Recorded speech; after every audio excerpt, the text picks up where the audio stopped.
വിലക്ക് 2 ഒരു മീൻ എന്നിട്ട് വരണമെന്നല്ല അങ്ങനെ.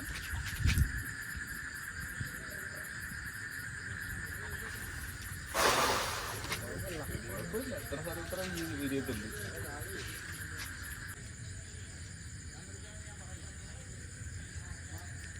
ഞാൻ മാത്രമേ ഉള്ളൂ അടുപ്പം.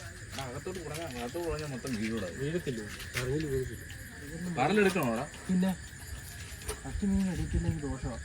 എടുത്തിട്ടാ ഞാനിത് ബക്കറ്റ്. വരലെട്ട് ചെയ്യാൻ അത് ഇട്ട് കുഴപ്പമില്ല. പിന്നെ അടുത്ത ഇട്ടാൽ മതി. വരമ്പില്ലെന്ന് ഒരു വയം തോന്നുന്നു. തീരെ ചെറിയ അറിഞ്ഞല്ലോ കേട്ടോ. നല്ല വലിയ അറിഞ്ഞില്ല. ഇതെല്ലാം അറിഞ്ഞില്ല. അറിഞ്ഞില്ല. ചുമ്മാ വീടുന്നുണ്ടോ? ചുമ്മാ കുറഞ്ഞാൽ മതി. അങ്ങനെ പിടിച്ചില്ലേ? അങ്ങനെ പിടിക്കില്ല. അങ്ങനെ പിടിക്കില്ല.